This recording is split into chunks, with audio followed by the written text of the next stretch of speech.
Ladies and gentlemen, welcome back to episode 8 of The Twist. I'm your host, chaostopia, and I'm in today's episode. It's going to be a relatively simple one. Nothing too crazy to go on and really note, but there's going to be a bit of a switch up for our matchup of, in tonight's game versus the Aztecs. So first, let's go ahead and do what we usually do. Let's start off with a recap of what happened in week 6, and that was a 41-22 win over the Freedom. However, it was a win on the field, but off the field, we will be losing ASL for the season. He unfortunately was caught with an injector, so let's just say it was a hard violation of the OFL PED policy. Yeah, he's gone for a while. Anyways, without him, it's not really a great look, but we will need to go ahead and figure out what we're going to go ahead and do. So that, and also during the hilariously, literally quite on the same drive, I also went ahead and I also got ejected from the game due to getting bit into an argument by the ref himself. So I went ahead and I got thrown out of the game. Initially I was supposed to go ahead and serve a 1 week suspension myself for unsportsmanlike conduct, but I have went ahead and I did appeal because of the whole situation that happened, and thank you to Radiance, the Inspector General, and everyone. So thank you to basically to everyone that went ahead and on the EV that went ahead and kind of saw that I was right on the whole thing. So I officially have been cleared. So I doubt that at this point, and there's little chance of me going ahead and winning an award at this point. But that's not my focus. That's never been my focus. That's not what I've been all about. But I've been known to go and basically lose awards anyway these days. So who am I to go and basically talk about awards? So yeah, looking at this one here, there's no stats available for the Twisters Freedom game. I will probably go. I might end up having to do them myself after. So yeah, that's gonna be something to go ahead and really watch out for. Also, so that going basically now being in mind,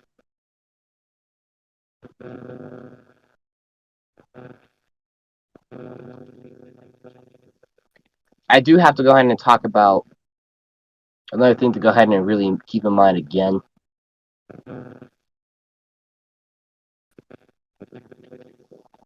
And that was just the fact that, literally,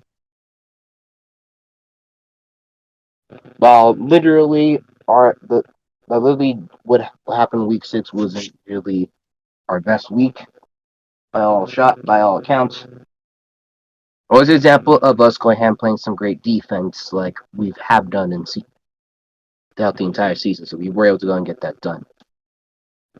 So now that basically week 6 is out of the way, let's go ahead and actually get on to week 7. We play the Mexico City Aztecs, who at the time of this, they are officially 2-4 on the year.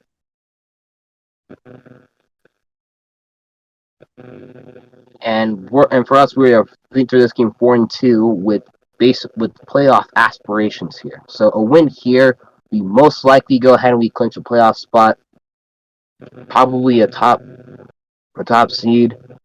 I doubt that it'll be a top. I doubt it'll be like a top 4.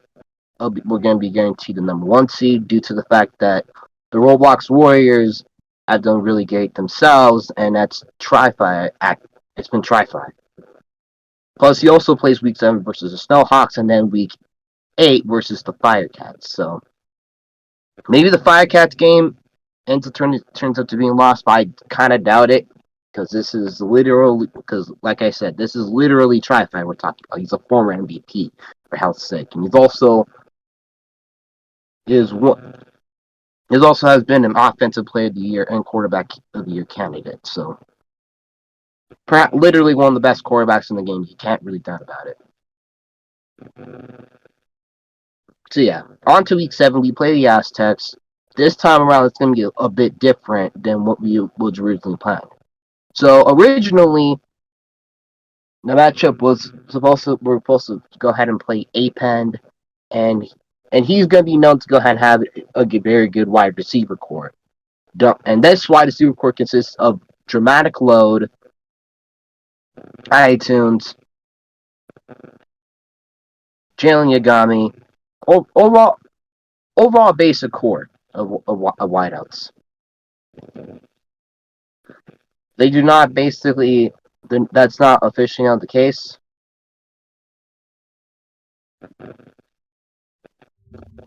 As there's now officially been a switch up. Apen has, I think, went ahead and he recently quit as head coach, which is a bit of a surprise, considering that he's usually not that way. But it is what it is sometimes. So instead, we'll be inserting someone new to the fire. And this one's actually someone that I actually do kind of really like himself. The current DFO recently of the Cannon Greats, and that's actually has been working well with as a team executive for the Olympia Sky Kings, and that is super. So he's actually, needless to say, he's been literally in 3 places at the same time at this point, and I gotta go and give him his flowers for that. So shout out once again to Super for going ahead and actually getting head coach of the team. Former Triumph Bowl winning head coach, very well liked of a player. So, but looking at this game, I do not know what's his plan. He will have XVL0. He probably will have Dramatic Look. I don't know. This team might end up looking a lot different. Let's see what his plan is going to go ahead and be. But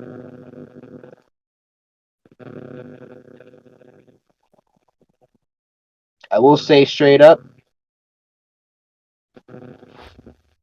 literally, this game is going to go ahead and basically be very different than what we originally anticipated. Is this going to be a winnable game? I feel like absolutely. No offense to the Aztecs. I do respect that the Aztecs a bit. I mean, they basically kind of go ahead and represent a country, represent Mexico. Plus, I also go ahead and also am on good standings with their franchise owner, Kiri Kali, and their DFO, which is Nisiyama. Well, I think so. I'm not sure. I know we do joke a lot, so I think we're on good terms. Anyways, I do think this is going to be pretty much a guaranteed Mexico City loss. Much as I hate to go ahead and really say it, I don't like to go ahead and get too cocky when I go ahead and come to this game. So I don't know. Maybe this game ends up basically going ahead and being a surprise game of this being difficult. But I feel like this game, if Abe goes ahead and he gets enough players and all that stuff, I feel like this game could very well go ahead and basically this is easily winnable. I wouldn't say basically this would be like barbecue chicken, because if I said that, this is probably going to not age well. And trust me, I hate when stuff I go ahead and I say ages well. And by age well, I mean age poorly. So if that happens, oh my god, I hate when that happens. Anyways, so with that going basically being in mind, our defense, our key players that we're going to do is once again defense will have to go ahead and pretty much stay on and just keep up the pace, because that's what a defense does. So our shorts are might have to go and have a say in this whole thing. But overall, I just feel like that for this game, priority number one is the pass defense has to go and play good. Our run D will have to go ahead and probably overall defense has to stay consistent, like it was last time. We can still need to do it again. Our biggest question will be the defensive line. We don't know. I don't know what's going to be the plan there. I do hope that basically that whoever goes ahead and basically switches out, they do good. Because trust me, this is a team. Because football is a team game. It's not about one person. It's not about stat padding. I'm I'm pretty sure you guys are probably gonna put an asterisk on that part and be like, but Chaos Reaver goes ahead and stat pads. He's got 2,000 yards. He's got almost 3,000 yards this season. Or Chaos Reaver has 2,000 yards this season. They've been stat padding. And while I understand for y'all about that whole thing, and I get it. Again, let me remind you, those we're not the Firecats or the Sky Kings. While the Firecats, their philosophy is going to be primarily using the talent of Arch Goat. With the Sky Kings, they will have Reaver. But don't get me wrong. In their own forms, when the plan's not evolved around them, they are equally great wide receivers. Both surefire future Hall of Famers. But like I said, not everything is about stat padding. You can argue that basically Reaver's been able to go ahead and have a case for wide receiver of the year, but just 2 games in itself, and I can see that why. If anyone basically put up Hardscope stats in 2 weeks, maybe a third week if needed, they can go ahead and they can get launch themselves an All Pro. I mean, it's happened. It's happened before, basically at another position, which was defensive end. I was hyped when he came back out of retirement for 3 games and basically led the Thunderbirds to an improbable Victory Bowl win, which I still think was scripted. I still think was a little bit scripted. Ahem, Calvin. Ahem. But nevertheless, besides that, we're not like them. We are the Oklahoma City Twisters. We represent the 405. We represent Bricktown. We need to get ahead and get this job done. We get this job done, we're going to go ahead and make a push. And if we make this push, it'll not only go ahead and basically be beautiful, it'll be a massive W. Because if we win this game, we'll most likely, at least, worst case scenario, minimum clinch a top 7 spot. If you win, you get a top 7 spot. If you lose, well, we're still in this, and we're gonna have to figure out a way how to bounce back because, like I said, these games at this point, it comes down to basically if you can go ahead and you can show up and win the game. And I feel like we can go ahead and we can do that. We've done really well whenever we had to step up. I feel like we can still do it. A lot of our games this season has been one score matchups. And just to go ahead and keep this in mind. And so far, we've had 4 games that have been 1-score games, and we've gone 2-2 in those matchups. And in games that were out of reach, we've won. We've went ahead and we've won multiple games that we led by 9 points or more. We're 2-0. We can still do this. We go ahead and we win here. Simply put, we're easily on cruise control. We're easily going to go ahead and easily make the playoffs. It's simple as that. But you can't get too cocky or too fancy with it. because heavens to Betsy, if you try to, it's not going to age well. Anyways, that's going to be it for today's episode. I'll see you guys for episode 9, which is actually going to be probably a very chaotic episode.